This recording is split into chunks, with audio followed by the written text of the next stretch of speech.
वैवाहिक जीवन जो जीवन के मध्य में चलकर लगभग आता है और फिर व्यक्ति यहीं से एक नई शुरुआत करता है, जीवन के एक नए पड़ाव की ओर बढ़ता है। मैंने मध्य में इसलिए भी कहा, कई लोग सोचेंगे कि क्या ये मध्य में आता है। मध्य का मतलब मेरा ये हुआ क्योंकि हम जब शिक्षा प्राप्त करने के बाद ब्रह्मचर्य आश्रम के बाद हम गृहस्थ आश्रम में प्रवेश करते हैं, तो ये वास्तव में अगर देखा जाए हम संन्यास आश्रम को छोड़ दें तो वानप्रस्थ और ब्रह्मचर्य के बीच का एक आश्रम जिसको हम गृहस्थ आश्रम कहते हैं। ऐसी स्थिति में गृहस्थ को लेकर बहुत सारे व्यवधान, बहुत सारी समस्याएं हमारे जीवन में आती हैं। कई बार देखा जाता है कि विवाह में जो दिक्कतें हो रही हैं, विवाह होने के लिए दिक्कत हो रही है, विवाह के योग नहीं बन पा रहे, अनुकूल रिश्ते नहीं आ रहे हैं तो फिर बात नहीं बन रही है, बात बन जाती है, विवाह हो जाता है तो फिर जीवन में तकरार की स्थितियां पैदा हो जाती हैं। बहुत सारी बातें होती हैं।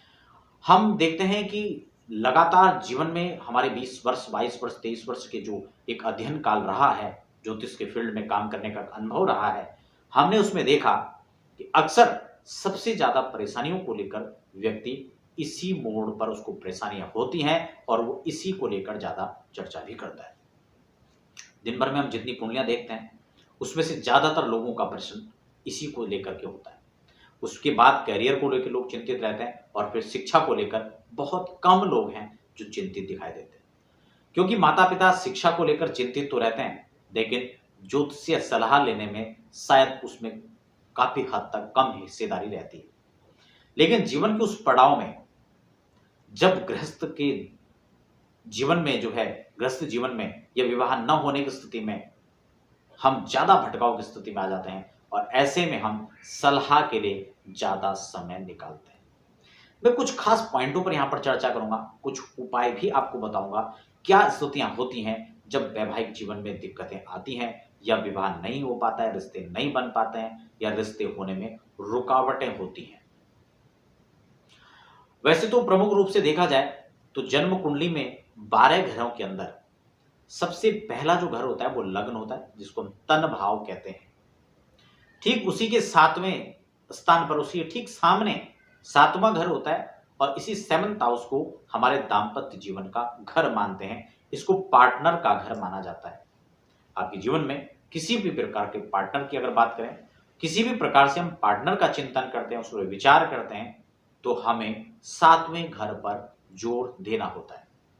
जो नए दर्शक हैं वो इस बात को थोड़ा और इजीली समझें, मैं उसको समझाने का प्रयास कर रहा हूं, लेकिन लगातार जो हमारे कार्यक्रम देखते हैं उस मेरी बात को समझ पा रहे होंगे। लग्न के सामने 7वां घर पड़ता है, यानी जीवन का महत्वपूर्ण भाव जो लग्न के बाद आपका महत्वपूर्ण और अहम भाव हो जाता है। हमें इस भाव पर देखना है कौन कौन से ग्रह हैं, इसका संबंध कहां कहां किन किन स्थानों पर बन रहा है। विवाह न होने के पीछे सबसे पहले हम बृहस्पति ग्रह को देखें और सप्तमेश को देखें कि उसकी स्थिति क्या बन रही है। अगर 7th लॉर्ड आपके दूषित हो रहे हैं, कुंडली में कमजोर भाव में पड़े हैं, कारकत्व में नहीं है, तो ऐसे में विवाह में अड़चने आना स्वाभाविक हो जाता है। वैसे मैं आपको एक और भी बात बता दूं, आज भी मैं एक जन्म कुंडली का अध्ययन कर रहा था और उसमें मैंने देखा कि ये सब बातें होने के साथ साथ में उसका पितृदोष उसकी कुंडली में निकल रहा था, क्योंकि पितृदोष होने से भी वंश वृद्धि में, संतति उत्पन्न होने में या फिर कारोबार के क्षेत्र में, बिजनेस व्यापार में रुकावट, नौकरी, व्यवसाय, इन सभी चीजों में जहां रुकावटें बनती हैं, हेल्थ इश्यूज उनके जीवन में आते हैं। इसके साथ साथ में कैरियर को लेकर भी अपार जो संभावनाएं होती धीरे धीरे खत्म होती चली जाती हैं और व्यक्ति के जीवन में स्ट्रगल बढ़ने लगता है और परिश्रम के साथ साथ, मेहनत के साथ साथ रहमत की गुंजाइशें कम दिखाई देने लगती हैं। ऐसी स्थिति में पितृदोष एक बड़ा फैक्टर हो जाता है जो उसमें काम करता है और उसकी सफलताओं को रोक लेता है। कई बार इसी प्रकार से अन्य दोषों का भी प्रभाव पड़ता है, लेकिन मुख्यतः आज हमारी जो चर्चा है वो 7th हाउस को लेकर के, विवाह में होने वाली समस्याओं को लेकर के है। अगर इस प्रकार की स्थिति आ रही है तो बृहस्पति से रिलेटेड उपाय आपको करना चाहिए। उसमें क्या क्या स्थितियां हो सकती हैं वो आपको देखने का विषय हो सकता है। कई लोगों के जीवन काल में एक सामान्य नियम है, आप खुद उसको देखें। अगर आपके 7वें घर में अगर क्रूर ग्रह बैठे हैं, पापक ग्रह बैठे हैं, क्रूर ग्रह कौन कौन से हैं? क्रूर ग्रह के अंदर सूर्य और मंगल आते हैं, जबकि पाप ग्रह के अंदर राहु है, केतु है, शनि आदि जो है पाप ग्रह के अंतर्गत आते हैं।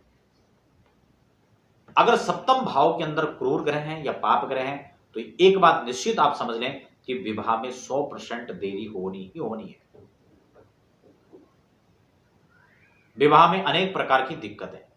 अब मान लो शनि जैसा ग्रह अगर 7th हाउस के अंदर होगा तो एक तो शनि की दृष्टि आपके तन भाव पर पड़ रही है, ऐसे व्यक्ति को स्वास्थ्य से संबंधित समस्याएं उत्पन्न होना स्वाभाविक है। अगर वो पहले से नहीं है तो उसकी दशाओं में वह 100% अपना काम करेगा, ठीक है ना, क्योंकि वो ये भी हो सकता है कि उच्च स्थिति में, नीच स्थिति में क्या है, इसके हिसाब से वो हो सकता है प्रारंभिक स्थिति में आकर ना दे रहा हो, प्रारंभिक चरण में वो उसका प्रभाव ना दिख रहा हो, लेकिन वह अपने दशा काल में 100% फल देगा, इसमें कोई दो राय नहीं है। लेकिन वैवाहिक जीवन की चूंकि हम बात कर रहे हैं, हमारा फोकस वहां ज्यादा है, इसलिए सप्तम भाव पर अगर वह ग्रह बनता है, ऐसी स्थिति में वह सप्तम भाव पर निश्चित रूप से दूषित है, उसको दूषित करेगा, उस पर अपना दुष्प्रभाव लाएगा। या फिर 7वें घर पर इन्हीं में से किसी ग्रह की दृष्टि पड़ रही हो, इन्हीं में से किसी ग्रह की दृष्टि पड़ रही हो, उसमें भी प्रमुख रूप से मंगल की दृष्टि और शनि की दृष्टि, राहु और केतु की दृष्टि, क्योंकि ये बिछोह पैदा करने वाले ग्रह हैं, ये भ्रांति पैदा करने वाले ग्रह हैं, ये एक दूसरे में ऐसा भूकंप लाकर यहां पर रख देते हैं कि जो बिछोह की स्थिति को पैदा कर देते हैं, तलाक की स्थितियां पैदा हो जाती हैं। और जितने भी कुंडली हम लोग देखते हैं और उसमें मुख्य कारण पाए जाते हैं, आंख बंद करके ये स्थिति सामने आ जाती है। और एक बात और भी मैं आपको बता दूं, अगर ज्योतिष जो लोग सीख रहे हैं, ज्योतिष में दिलचस्पी रख रहे हैं, हमारा कार्यक्रम खासकर वो लोग भी देखते हैं, तो मैं उनको ये भी बता देना चाहता हूं कि आंख बंद करके ये समझ लेना चाहिए, जब दाम्पत्य जीवन में कलह क्लेश हो रहा है, या तो मंगल उसके लिए उत्तरदायी होते हैं या फिर शनि या राहु केतु। आंख बंद करके ये समझ लीजिए कि जीवन में इस प्रकार की सिचुएशन को लाने में इन्हीं ग्रहों का हाथ है। ये आपकी कुंडली में हस्तरेखाओं के अंदर आप देख लें, अगर हाथ के अंदर ये माउंट ढीले पड़ रहे हैं, ये पर्वत जो हैं उभरे हुए नहीं हैं, तो आप समझ लीजिए इस प्रकार की समस्याओं को जन्म होने में ज्यादा समय नहीं लगता है। तो इसका पहला जो कारण है सप्तम भाव पर यह ग्रह होना, इसीलिए मंगल जब होता है तो वहां पर मांगलिक कहते हैं उसको, अष्टम में भी मांगलिक होता है, चतुर्थ भाव के अंदर मांगलिक होता है, क्योंकि मंगल की वहां से दृष्टि पड़ रही है। मांगलिक जो कहते हैं, मांगलिक फैक्टर एक अलग है, उसको अलग से काम करता है, लेकिन उसका जो आप एक दृष्टांत के माध्यम से उसके मेथड को अगर आप समझें तो चौथे भाव के अंदर मंगल होगा, क्योंकि मांगलिक कौन होता है, मांगलिक का सीधा सा सूत्र है। कई लोग कहते हैं आंशिक मांगलिक, आंशिक कहां से हो जाएगा, सूत्र सीधा सीधा बता रहा तो आंशिक तो वहां पर कोई सूत्र है ही नहीं। लग्न में मंगल हो तो मांगलिक होगा, चौथे भाव के अंदर मंगल है तो मांगलिक होगा, सप्तम भाव के अंदर मांगलिक है मंगल है तो मांगलिक होगा, और अष्टम भाव में मंगल है तो मांगलिक होगा, और द्वादश के अंदर मंगल है तो मांगलिक होगा। सीधा तो सूत्र है। तो द्वादश के अंदर अगर मंगल बैठे हैं तो भी उसकी दृष्टि यहां पड़ रही है, अष्टम दृष्टि से देखते हैं ना तो 8वीं दृष्टि पड़ रही है। अगर लगन में बैठेंगे तो सीधा पूर्ण दृष्टि से देखेंगे, वहीं चतुर्थ में बैठेंगे तो फिर ये चौथी दृष्टि से देखेंगे। तो इसलिए जो है इनकी पूर्ण दृष्टि यहां पर पड़ेगी, समझ रहे हैं। तो एक तो दृष्टि इसका ये हो गया मंगल का, मांगलिक जो इसमें दोष बनता है। तो अगर मंगल की दृष्टि है तब भी दिक्कत होगी, शनि की 3, 10 और 7वीं दृष्टि पड़ रही है तो भी यहां पर यह व्यवधान पैदा करेगा। इसलिए जन्म कुंडली के अहम इस भाव को हमें देखना चाहिए। अगर इस प्रकार की सिचुएशन है तो हमें अपनी कुंडली में इन सब चीजों को पहले ही देख लेना चाहिए अपनी पार्टनर की कुंडली में, ताकि कल जो समस्याएं उत्पन्न हो वह ना हो, उस पर आपका पहले ही ध्यान चला जाए, समझ रहे हैं। तो ये यहां पर पहले रूप से उत्तरदायित्व होते हैं जो दाम्पत्य जीवन में कलह क्लेश करवा देते हैं और बिछोह की स्थिति भी पैदा कर देते हैं। उसके बाद बात आती है इनकी दशाओं का जो काल होता है, दशाओं का जो अंतराल होता है, उस समय इनका एक विशेष प्रभाव देखने को मिलता है। अगर आपको लगता है कि आपकी कुंडली में इस प्रकार की समस्या है, तो उसके जो स्थायित्व वाले उपाय हैं, क्योंकि बहुत ज़्यादा जब बात बिगड़ती है तो उसके लिए खर्च भी बहुत ज़्यादा होता है और आदमी को परिश्रम भी ज़्यादा करना पड़ता है। तो मेरे हिसाब से समझदारी इसमें है कि हम अगर इस प्रकार की सिचुएशन को देखते हैं तो पहले हम उसको अवॉइड करें। अगर हम उसमें प्रवेश कर चुके हैं किसी प्रकार से, चाहे बहुत सारे लोग लव मैरिज वाले मैटर होते हैं उसमें वो कहते हैं कि नहीं हम उसको देख लेंगे, लेकिन हम पहले इसमें प्रवेश कर जाएँ, जो भी चीज़ें हैं उसको अवॉइड नहीं करना चाहते, तो ऐसी स्थिति में वो उससे संबंधित जो उपाय हैं उसको ध्यान में रखें और उसके स्थायित्व वाले उपायों को करें ताकि जीवन में स्थायित्व बना रहे। इस चीजों को आपको संपूर्ण रूप से ध्यान रखना है। दूसरी बड़ी बात होती है कि राहु की दशा में जिन लोगों के विवाह होते हैं उन लोगों को भी अपने जीवन में कई प्रकार की समस्याओं का सामना करना पड़ता है, या फिर कई बार ऐसा भी देखा जाता है कि राहु की दशा के अंतर में या अंतर की दशा में उनको एक नए पार्टनर को जो है, नए व्यक्ति या नए व्यक्तित्व का उनके जीवन में जो है आगमन होता है, जो उनके जीवन में भूचाल लाने के लिए ही खड़ा होता है। कई बार साढ़े साथी के अंदर ये स्थितियां पैदा होती हैं और तब भी वह व्यक्ति को दंड देने के लिए होता है, क्योंकि उसको जो कर्म है उसको दंड देंगे और ऐसी स्थिति में उस व्यक्ति को अकेलापन, बिछोपन, समस्याएं ये सब झेलनी पड़ती हैं, क्योंकि शनिदेव उसके कर्मों के अनुसार उसको दंड देते हैं।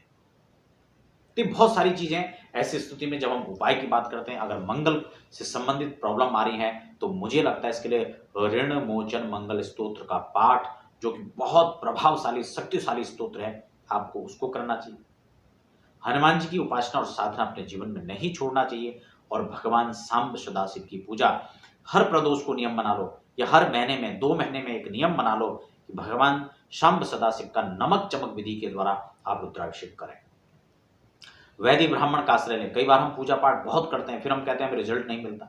रिजल्ट मिलेगा कहाँ से? आप व्यापारियों से करा रहे हैं, आप पता ही नहीं है जिससे हम करवा रहे हैं वो ब्राह्मण है लेकिन कितना पढ़ा लिखा है, ठीक है ना?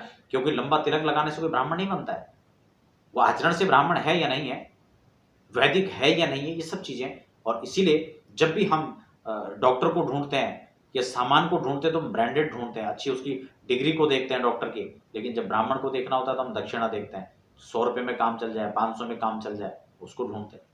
इसलिए वहां पर भी आप ब्रांडेड ढूंढिए, अच्छे योग्य ब्राह्मण को आप ढूंढें, तो आपका कार्य निश्चित रूप से सफल होगा, क्योंकि जिंदगी में व्यवधान से बड़ा, संकटों से बड़ा पैसा नहीं हो सकता है।